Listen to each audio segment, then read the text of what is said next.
नमस्कार मित्रों, भगवत गीता का सार परमहंस योगानंद द्वारा कृत व्याख्या। सर्वप्रथम आप सर्व को मेरी एक रिक्वेस्ट है कि अब तक जिन्होंने चैनल को सब्सक्राइब नहीं किया हो वो सभी चैनल को सब्सक्राइब जरूर करें और वीडियो को लाइक और ज़्यादा से ज़्यादा लोगों को शेयर जरूर करें। धन्यवाद। नमस्ते। अगर आपको यह पुस्तक खरीदनी है तो उसका लिंक नीचे डिस्क्रिप्शन बॉक्स में दिया गया है। धन्यवाद। गीता अध्याय 11वां दिव्य दर्शन। श्लोक क्रमांक 1। अर्जुन ने कहा, आपने कृपा पूर्वक आत्मा का गुह्य ज्ञान मुझे बताया और उससे के द्वारा मेरे मोह को भंग किया। हे कमल नेत्र, आपने विस्तार पूर्वक प्राणियों की उत्पत्ति और अंत तथा अपने शाश्वत महात्म्य को बताया। हे परमेश्वर, आपने स्वयं के बारे में मुझे बताया है। आपने जो कहा उसे मैं सत्य रूप में स्वीकार करता हूँ। फिर भी हे पुरुषोत्तम, आपके अनंत रूप में मैं स्वयं आपको प्रत्यक्ष रूप में देखना चाहता हूँ। हे प्रभु, हे योगेश्वर, यदि आप मुझे इस योग्य समझते हैं कि मैं आपका रूप देखने के योग्य हूँ, तो अपने अव्यय अनंत रूप का मुझे दर्शन कराइए। भारतीय शास्त्रों में ईश्वर के 1000 से भी अधिक नाम हैं। प्रत्येक के अर्थ में मैं सूक्ष्म भेद है और वह मानवीय भाषा में सत्य को अनंतता के किसी पहलू को बताता है। तीसरे श्लोक में आपने सर्वोच्च अव्यक्त रूप में पुरुषोत्तम ईश्वर का नाम है। श्री भगवान ने कहा, हे पृथापुत्र अर्जुन, मेरे सैकड़ों हजारों अनेक रंगों तथा अनेक आकृतियों वाले दिव्य रूपों को देखो। आदित्यों, वसुओं, रुद्रों, 2 अश्विनों, मरुतों और अज्ञात आश्चर्यमय रूपों को देखो। हे गुणाकेश, निद्रा को जीतने वाले अर्जुन, अब यहाँ समस्त जगत को एक साथ स्थित समस्त चर अचर को और इसके अतिरिक्त वह सब जो तुम देखना चाहते हो मेरे ब्रह्मांडीय शरीर में देखो, परंतु तुम इन नेत्रों से मुझे नहीं देख सकते। इसलिए अब मैं तुम्हें दिव्य दृष्टि देता हूँ। मेरी योग की परम शक्ति को देखो। संजय ने धृतराष्ट्र से कहा, इन शब्दों के साथ योग के परम प्रभु हरि कृष्ण ने अर्जुन को अपना परम दिव्य रूप दिखाया। अर्जुन ने परमेश्वर को अनंत रूपों, सब दिशाओं में दीप्ति युक्त सर्वव्यापक, मानो दिव्य वस्त्रों, मालाओं, आभूषणों से सुशोभित दिव्य आयुधों, दिव्य शक्तियों को उठाए हुए मानो प्रयोग के लिए तैयार हो, मनोहर सुगंधों से युक्त और मानो उनके मुख और नेत्र सब और हो, ऐसा देखा। यदि हजारों सूर्य आकाश में एक साथ उदित हो जाए, उनकी दीप्ति उस परमेश्वर के प्रकाश का हल्का सा आभास भर देगी। वहां उस दर्शन में अर्जुन ने अनंत भोगों में विभक्त विशाल ब्रह्मांड को देवों के देव कृष्ण के शरीर में सभी संबंध होकर एक है, ऐसा देखा। तब आश्चर्यचकित हर्ष से रोमांचित हुआ धनंजय अर्जुन भक्ति पूर्वक हाथ जोड़कर सिर झुकाकर प्रभु को विस्मय से बोला, हे परम अद्भुत प्रभु, देवों द्वारा पूजित प्रभु, आपके ब्रह्मांडीय रूप में मैं प्राणियों, संतों और उन दिव्य ऋषियों के विशाल जगत को देख रहा हूँ। दूर गुफाओं के एकांत में, जिनकी कुंडलिनी जो पहले विषाक्त थी अब उनके वश में हो गई है, जो प्रेम द्वारा ज्ञान के दंड पर ऊपर चढ़ चुकी है। देवों के देव ब्रह्मा प्रत्येक ऋषि के शीर्ष पर विराजमान है और उनका आसन सहस्त्र किरणों वाला चमकता हुआ कमल है। हे आंतरिक्षीय शरीर वाले समस्त जगतों के प्रभु, मैं आपको सर्वत्र और प्रत्येक वस्तु में देख रहा हूँ। असंख्य शरीर, मुख, आंखें आपकी शक्ति को प्रकट कर रही है। आपके आदि, आपके प्रभुत्व और आपके अंत मेरे लिए अगम है। हे भास्वर दीप्ति, हे अदम्य प्रकाश, सृष्टि के सर्वाधिक अंधकारमय कोनों तक आपके नाम का यश सर्वत्र फैल रहा है। आप सितारों के मुकुट को और शासकीय शक्ति के दंड को धारण किए हैं। आपकी तेजी से घूमता प्रकाश का चक्र सबको चकाचौंध, प्रकाशित और आनंदित कर रहा है। हे शाश्वत परम ब्रह्म, आप समस्त प्राणियों के विश्राम है। आप शाश्वत विधान के रक्षक, उच्च ज्ञान के आश्रय है। आपका स्वयंभू प्रकाश क्षति से आपके भक्तों की रक्षा करता है। समस्त प्राणियों की रक्षा करता हुआ आप में जागरण के लिए प्रेरित कर रहा है। हे सम्राट, पृथ्वी के प्राणी, स्वर्ग के देवता सभी विस्मय से हाथ जोड़कर आपकी आराधना कर रहे हैं। आपको नमन करते हुए वे आपके ब्रह्मांडीय मंदिर में प्रवेश कर रहे हैं और आपको अपना प्रेम, अपनी भक्ति अर्पित कर रहे हैं। उनके स्तवन सितारों से भरे स्वर्ग के गुम्बद में गूंज रहे हैं। वे केवल आपका पूजन करते हैं। स्वर्ग के प्रकाश, प्रदीप्त सूर्य, चेतना के दीपक, ऋषि मुनि, न्यायपूर्वक राज्य करने वाले सम्राट, आपकी शांति के उत्तम अग्रदूत, इच्छाओं से भरे, महत्वाकांक्षी, बलशाली और शक्तिशाली, आपके दीप्तिमय सिंहासन के सन्मुख विस्मय से नमन कर रहे हैं अथवा भयभीत और अभिभूत हो आपके सन्मुख गिर जाते हैं। उनके तुच्छ जीवन आपकी ब्रह्मांडीय अग्नि में भस्म हो रहे हैं। मैं सर्वत्र आपके दर्शन कर रहा हूँ। आपके चरण सर्वत्र घूम रहे हैं। आपके अनगिनत अंग सर्वत्र सक्रिय है। भक्षण करते आपके मुख, चमकते हुए आपके नेत्र, शक्ति भरे आपके केश चारों ओर आकाश में फैल रहे हैं। हे हर्षमय, सर्वजयी, सर्वविनाशी प्रकाश, भय से मेरा भरा कंपित मैं आपके सन्मुख खड़ा हूँ। अहम, कर्म, कामनाएं, महत्वाकांक्षाएं, जय आपके आनंद में लय होने के लिए तीव्रता से आपकी ओर आ रहे हैं या शीघ्र ही भस्म हो रहे हैं। असंख्य जीवनों की चंचल नदियां तीव्र वेग से, अंध आवेग से आपके सागर की ओर प्रवाहित हो रही है। जैसे अग्नि से आकर्षित पतंगे उसमें नष्ट हो जाते हैं, उसी प्रकार महत्वाकांक्षाओं के आकर्षण में बंधे हुए मानव जीवन सदा आशा से भरे, परंतु सदा ही विनाश की नियति वाले, कामना का कोहरा उन्हें सत्य को स्पष्ट नहीं देखने देता। हे प्रभु, आप कौन हैं? आपकी ब्रह्मांडीय इच्छा क्या है?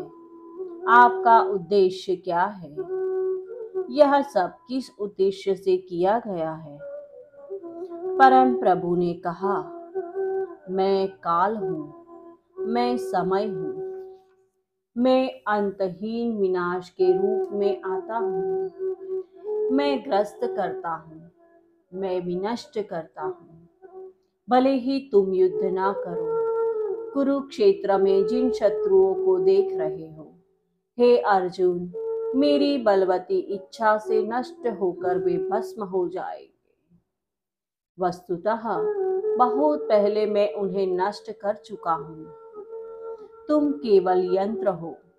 मेरी इच्छा का पालन करना तुम्हारी नियति है। मुझे तुम्हारी जरूरत नहीं है। अर्जुन, यह तुम हो जिसे मेरी जरूरत है। मुझे सब प्राणियों का भूत, वर्तमान और भविष्य ज्ञात है।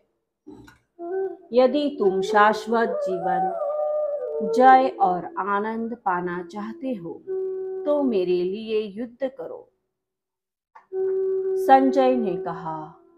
इस प्रकार सुनकर अर्जुन भय से कांपता हुआ हाथ जोड़कर कृष्ण को प्रणाम कर ये शब्द बोला। हे कृष्ण, यह उचित ही है कि संसार आपकी महिमा से हर्षित होता है। भयभीत राक्षस आपके क्रोध के सन्मुख व्यर्थ ही शरण ढूंढते हैं। सिद्धों के समूह आपके पूजन में समर्पण भाव से आपको नमन करते हैं। हे उत्तमोत्तम प्रभो, वे आपको क्यों न नमस्कार करें। सबकी रचना करने वाले ब्रह्मा से भी आप अधिक महान हैं। हे अनंत देवाधिदेव, सृष्टि की शरण आप अविनाशी, व्यक्त और अव्यक्त और परम गुह्य है। आप आदिदेव और सनातन पुरुष है। आप संसार की शरण है। जो भी जानने योग्य है, केवल आप उस सब को जानने वाले हैं। आप परम लक्ष्य है। हे अनंत रूप, संपूर्ण सृष्टि आपसे व्याप्त है। आप वायु है। आप यम, नाश करने वाले और मृत्यु के देवता है। आप अग्नि देव है। आप वरुण सागर देव है। आप शशांक चंद्रमा है। आप प्रजापति सबके प्रपितामह है। आपको नमस्कार, सहस्त्र बार नमस्कार, नमस्कार, बारंबार नमस्कार। आपको आगे से, पीछे से और सब ओर से नमस्कार। अनंत शक्ति वाले और अपरिमित बल वाले आप सब में है। अतः आप ही सब है।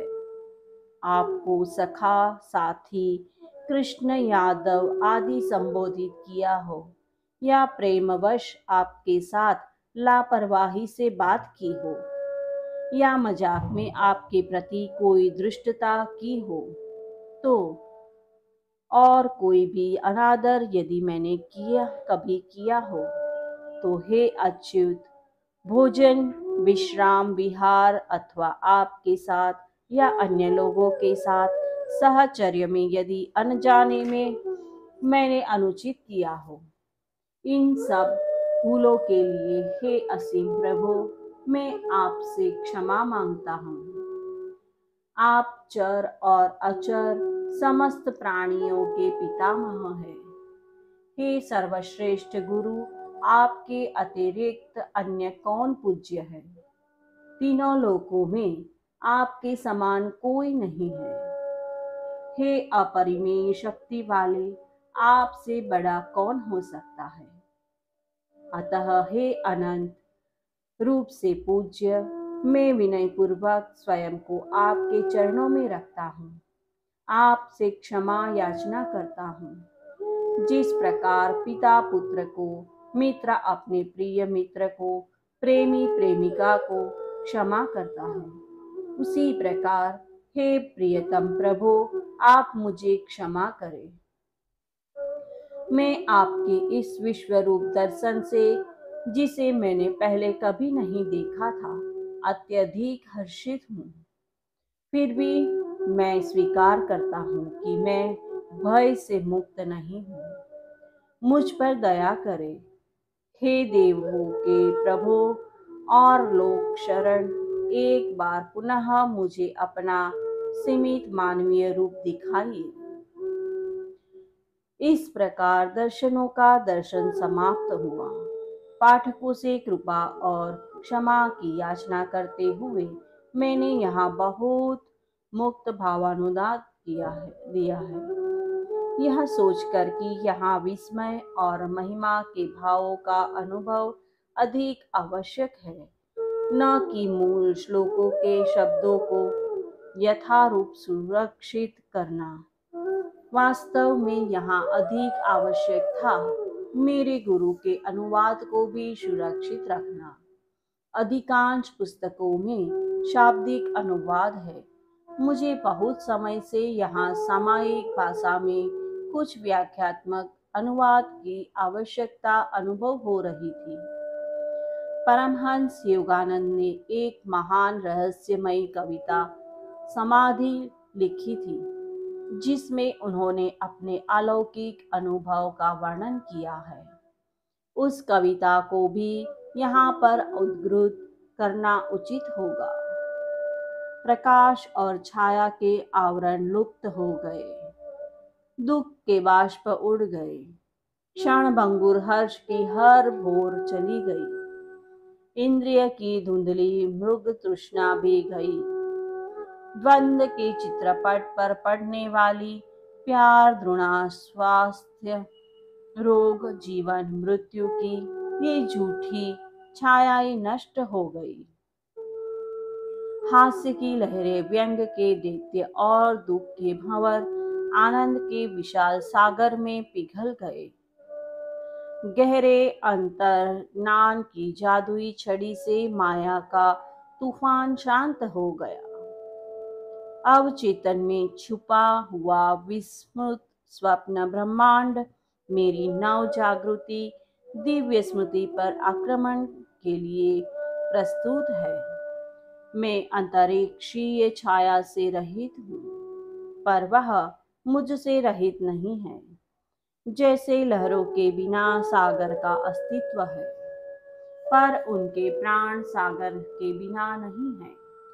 स्वप्न, जागृतियां, तुर्यावस्थाएं, निद्रा, वर्तमान, भूत, भविष्य अब मेरे लिए नहीं है, परंतु सदा वर्तमान पूर्ण प्रवाहमान में मैं सर्वत्र हूँ।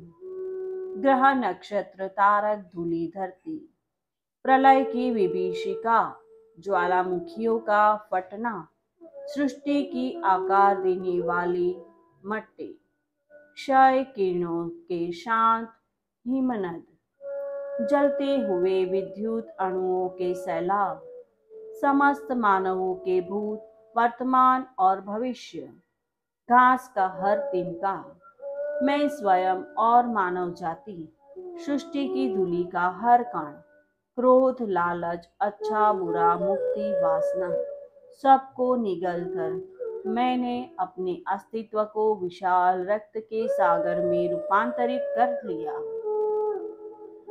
सुलगता हुआ हर्ष जो ध्यान से प्रायः प्रज्वलित हुआ, मेरे अश्रुपूर्ण नेत्रों को अभिभूत करता हुआ आनंद की अमर लपटों में फूट पड़ा। उसने मेरे आंसुओं, मेरे आकार, मेरे सर्वस्व को लीन किया। तुम मैं हूँ, मैं तुम हो। जानना, ज्ञानी, ज्ञान एक हो गए।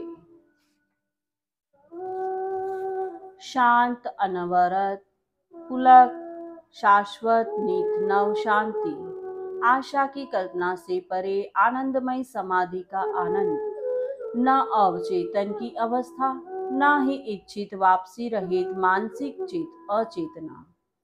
समाधि विस्तृत करती हुई मेरी चेतना के क्षेत्र को मर्त्य रूप की सीमाओं से परे, शाश्वतता की दूरतम सीमाओं तक, जहां ब्रह्मांडीय सागर में तुच्छ अहम को स्वयं में तैरते हुए देखता हूँ। हर चिड़िया, रेत के हर कण का गिरना, मेरी दृष्टि में आता है।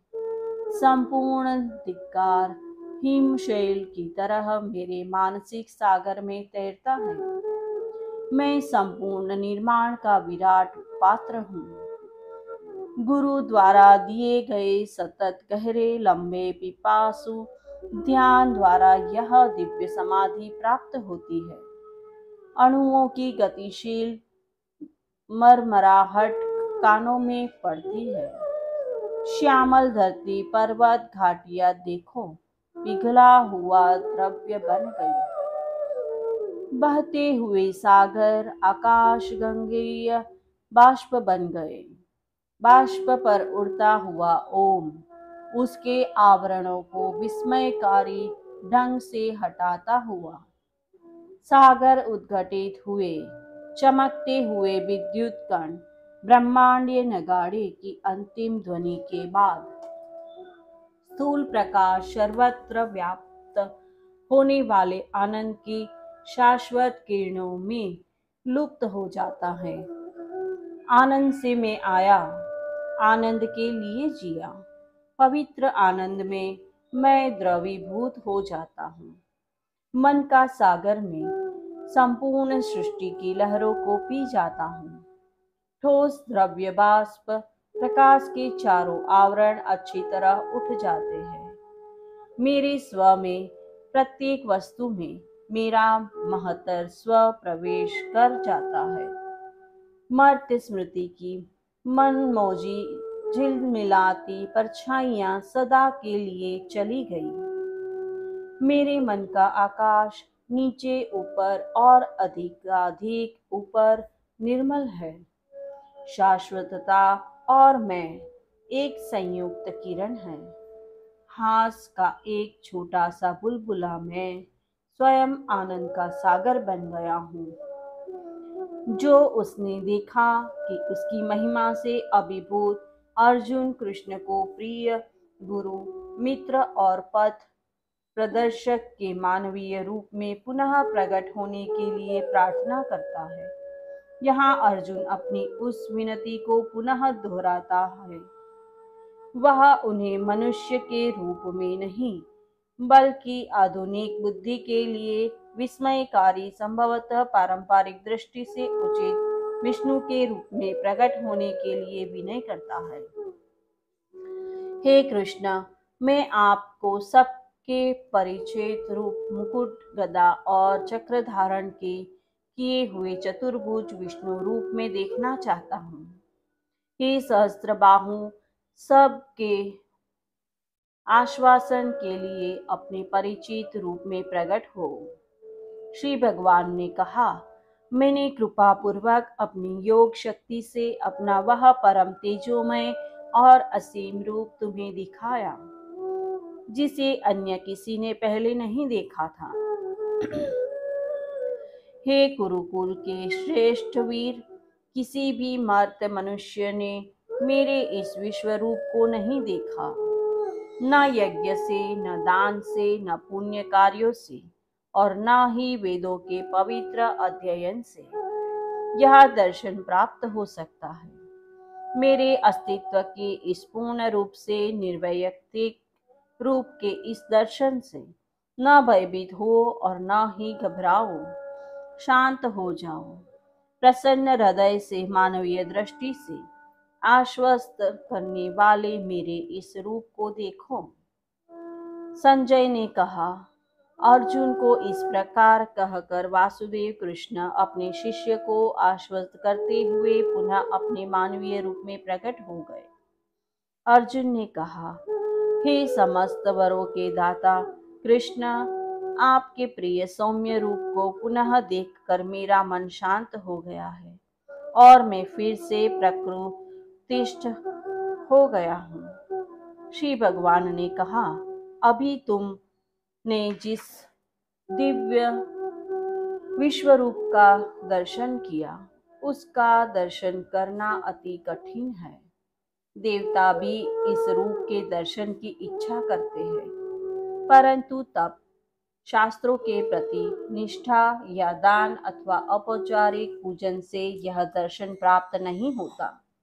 हे परंतप, गहरे योगाभ्यास से प्राप्त अनन्य भक्ति से मेरे दर्शन करना और ब्रह्मांडीय रूप से मेरे साथ एक होना संभव है, जैसा कि तुमने किया है। जो केवल मेरी सेवा करता है, जो मुझे अपना एकमात्र लक्ष्य बनाता है, जो प्रेम पूर्वक मैं के प्रत्येक विचार को मुझे अर्पित कर देता है, जो अन्य किसी के भी प्रति अपनी समस्त आसक्ति को त्याग देता है और जो सब में मुझे देखते हुए किसी के प्रति कोई वैरभाव नहीं रखता। हे अर्जुन, वह मेरी व्यापक आत्मा में प्रवेश करता है। इस प्रकार योग और ईश्वर दर्शन का विज्ञान विषयक श्री कृष्ण और अर्जुन संवाद पवित्र भगवद गीता का उपनिषद का दिव्य दर्शक नामक 11वां अध्याय समाप्त हुआ। वासुदेवार्पणमस्तु। जय गुरु। अगर आपने भगवद गीता को अपने जीवन में पढ़ा है तो अपने अनुभव और कौन सी गीता पढ़ी है वह कमेंट बॉक्स में लिखकर हमें ज़रूर बताएं। धन्यवाद। नमस्ते।